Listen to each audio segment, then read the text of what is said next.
Assalamualaikum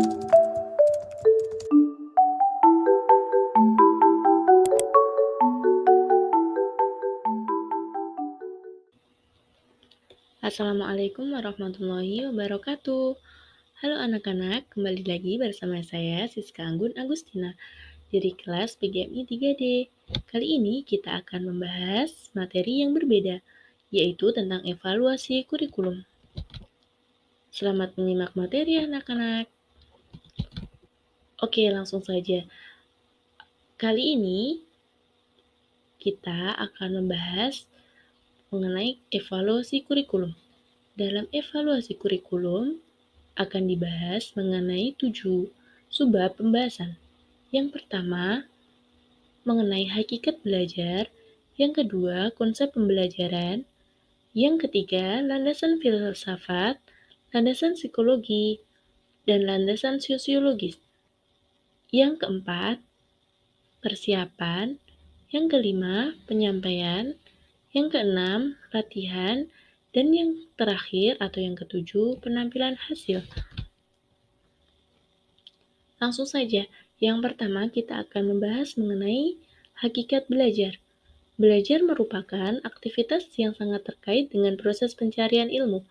Islam sangat menekankan terhadap pentingnya ilmu. Al-Quran dan hadis mengajak umat Islam untuk mencari dan mendapatkan ilmu dan kearifan, serta menempatkan orang-orang yang berpengetahuan pada derajat yang tinggi, sehingga mereka akan paham tentang pengetahuan. Yang berikutnya kita akan bahas tentang konsep pembelajaran. Proses pembelajaran merupakan suatu sistem, yaitu suatu kesatuan komponen yang satu sama lain saling berkaitan dan saling berinteraksi untuk mencapai suatu hasil yang diharapkan secara optimal sesuai dengan tujuan yang telah ditetapkan. Yang ketiga, yaitu tentang landasan filsafat, landasan psikologi, dan landasan sosiologis. Yang pertama, kita akan membahas mengenai landasan filsafat. Landasan filsafat adalah pertimbangan atau alasan yang menggambarkan bahwa peraturan yang dibentuk harus mempertimbangkan pada hidup, kesadaran, dan cinta hukum yang meliputi suasana kebatinan serta falsafah bangsa Indonesia. Yang kedua, yaitu landasan psikologis.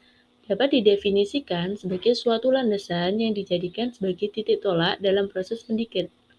Yang terakhir atau yang ketiga, yaitu landasan sosiologis.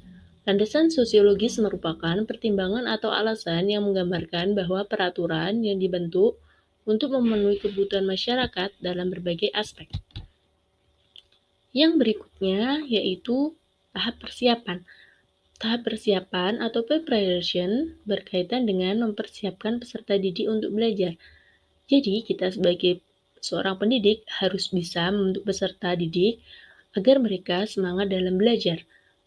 Dalam pembelajaran, jika persiapan tidak matang atau sesuai dengan karakteristik kebutuhan, materi, metode, pendekatan, lingkungan, serta kemampuan guru, maka hasilnya diasumsikan akan lebih optimal.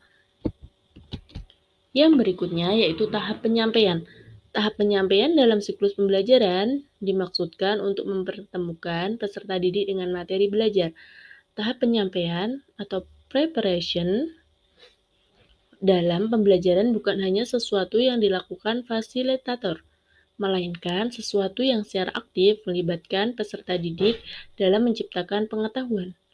Jadi, kita sebagai seorang pendidik harus bisa menyampaikan materi kepada peserta didik menggunakan media agar mereka tidak merasakan bosan.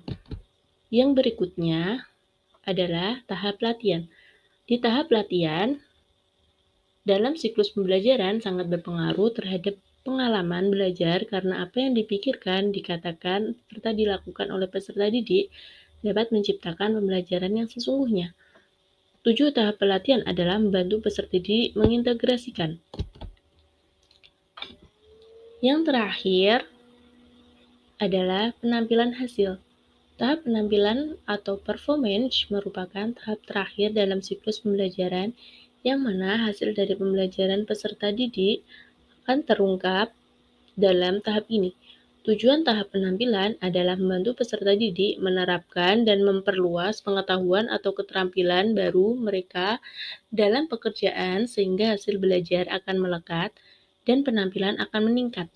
Di tahap penampilan hasil, kita sebagai seorang pendidik harus bisa menampilkan hasil dari belajar murid-murid agar mereka bisa mengetahui salah dan betulnya hasil tersebut. Terima kasih. Sekian. Wassalamualaikum warahmatullahi wabarakatuh. Sampai jumpa di materi berikutnya.